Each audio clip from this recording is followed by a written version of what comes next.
Salut à tous, j'espère que vous allez bien. On se retrouve ce soir les gars pour une vidéo pronostic sur cette chaîne secondaire. Voilà, ça fait quasiment 2 semaines que j'ai pas sorti de vidéo, vous savez pourquoi. Donc on va reprendre les vidéos les gars et pour cette première vidéo pour cette année 2020, on va pronostiquer les matchs de demain parce que demain les gars, première journée de Ligue 1 pour cette année 2020. Il y a aussi une journée en Italie et quelques matchs, que ce soit en Espagne ou un gros match aussi en Angleterre. Donc je vais montrer tout ça les gars, on va pronostiquer toutes les rencontres de demain. Donc j'ai rien préparé les gars, j'ai rien marqué sur une feuille par exemple pour moi qui allait gagner les matchs. J'ai vraiment donné à chaque fois mon ressenti sur chaque rencontre. Donc c'est parti les gars. Donc déjà on peut voir tous les matchs de demain, le 6 janvier, donc on va commencer dans l'ordre, on va commencer avec la Liga, il y a un match de Liga, demain le Barça qui se déplace du côté de Bilbao, il y a une journée de Ligue 1, il y a aussi des matchs en Italie et un gros match en Angleterre, donc c'est parti les gars, donc souvent les gars sur cette chaîne, je vous ai dit les gars c'est une chaîne secondaire où je fais des vidéos en plus de ma chaîne principale, donc souvent c'est vidéos que j'aurais jamais mis sur ma chaîne principale, je les mets sur cette chaîne secondaire. Donc on commence les gars avec le match ce soir Bilbao contre l'équipe du Barça. Donc à chaque fois je vous montre à peu près le classement bien sûr. Donc là c'est le classement bien sûr du championnat espagnol. Donc Bilbao on peut voir qu'actuellement ils sont quand même 9e les gars. Bilbao c'est pas ouf. En plus ils ont viré leur entraîneur à cause des mauvais résultats ces derniers temps. Le Barça ça va un petit peu mieux, se sont imposés ce week-end 1-0 du côté de Huesca. Donc pour ce match les gars, Bilbao c'est toujours compliqué les gars. Aller chercher des points du côté de San Mamés, voilà c'est le stade de Bilbao. Je vois le Barça se faire raccrocher, je vois le match nul. Ensuite, les matchs de Ligue 1, donc il y a 5 matchs à 19h, les 5 autres à 21h. Donc on va déjà prendre le classement de la Ligue 1. Voilà, donc on a pris tout le classement. Donc ça sera la première journée pour cette année 2021. On commence 19h, l'équipe de Brest qui reçoit l'équipe de Nice. On peut voir que c'est quasiment kiff-kiff entre les deux équipes. Pour ce match, on peut voir que c'est vraiment un match quasiment de la peur. Parce que Nice, quand même, c'est pas ouf cette année. Donc je sens le match nul. Ils sont quasiment au même niveau, c'est des équipes. Ça sent le match nul. Lorient contre Monaco. Donc Lorient 18e, Monaco 6e. Je pars sur l'équipe de Monaco. Je vois l'équipe de l'AS Monaco venir chercher la gagne du côté de Lorient. Lorient, c'est compliqué cette saison. Metz contre l'équipe de Bordeaux. Les Messins 10e. Ils ont bien monté au classement. Metz, je me souviens, il y a quelques journées, c'était quand même 19e du classement. Maintenant, ils sont quand même 10e. Bordeaux, c'est 13e. Je pars sur une victoire de Metz à domicile. Il y a l'équipe de Nantes qui reçoit l'équipe de Rennes. Donc, la première de Domenech sur le banc nantais contre l'équipe de Rennes. Les gars, Rennes, les derniers matchs sont enchaînés quand même pas mal de succès. N'oubliez pas. Depuis qu'ils se sont fait éliminer de la Coupe d'Europe, ça va bien mieux pour cette équipe rennaise. Mais je crois que c'est le derby entre ces deux équipes. Je crois qu'il n'y a pas beaucoup de kilomètres entre ces deux villes. Je pars sur le match nul. Et pour finir les gars, Strasbourg contre l'équipe de Nîmes. Donc Strasbourg, 17e, 14 points. Nîmes, 20e, 12 points. Donc là, c'est vraiment le match de la peur. Et je vois comme Strasbourg s'imposer, surtout à domicile. Et surtout, si Strasbourg s'impose, ça ferait 17 points. Ils prendraient 5 points d'avance sur leur adversaire du jour, l'équipe de Nîmes, qui pourrait enfoncer vraiment encore plus dans ce championnat. Donc je pars sur le Racing Club de Strasbourg. Ensuite, Lille-Angers. Donc Lille, actuellement dauphin contre l'équipe de Angers, 9e. Je pars bien sûr sur l'équipe du LOSC, vraiment qui m'étonne cette année, ça joue très bien. Je pars sur Lille à domicile. Il y a aussi Lyon-Lens, très beau match. Je pars sur l'Olympique lyonnais. N'oubliez pas que le dernier match de Lyon à domicile, je crois que c'était un match nul.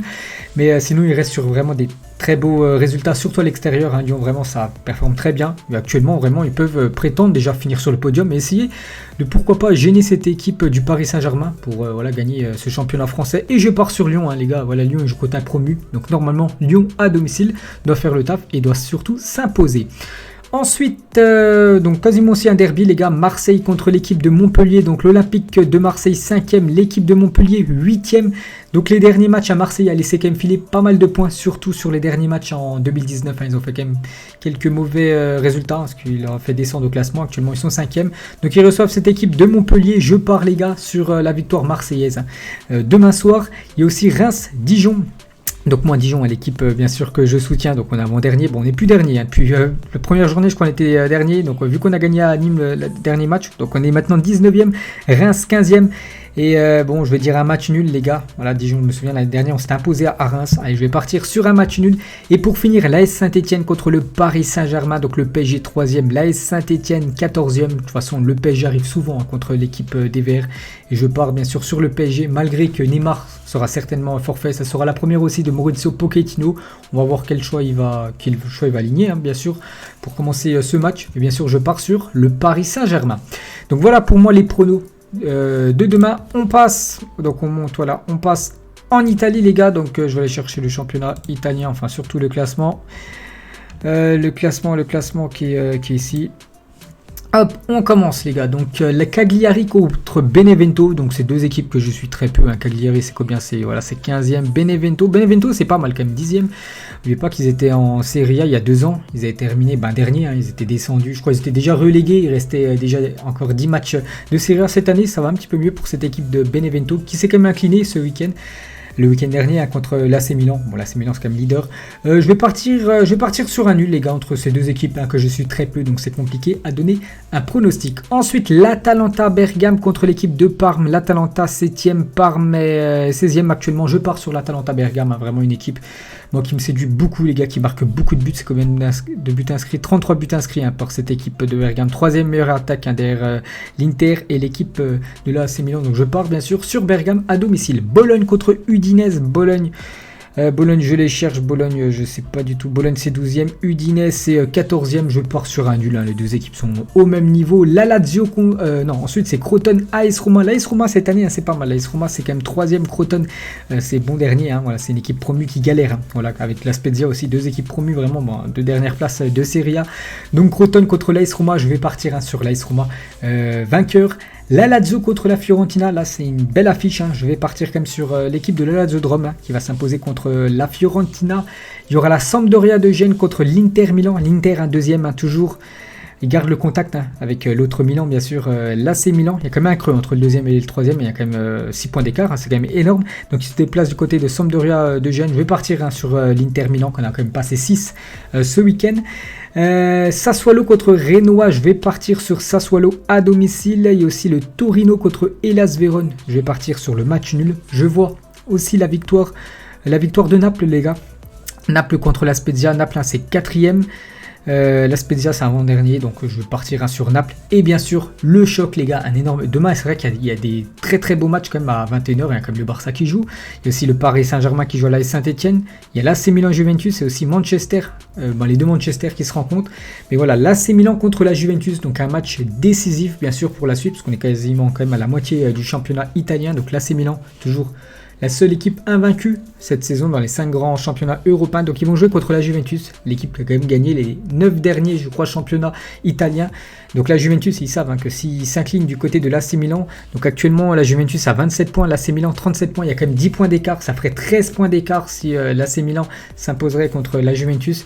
Donc pour moi, les gars, je vais partir sur un match nul, hein. Je vois l'AC Milan se faire raccrocher par l'équipe de Cristiano Ronaldo. Et de toute façon, la Juventus n'a pas le droit au mauvais résultat, hein. Vraiment, il faut absolument soit s'imposer, soit au pire match nul, mais vraiment il ne faut pas une défaite, hein, pour la Juventus. Donc je pars, hein, bien sûr sur le match nul entre ces deux grosses équipes italiennes.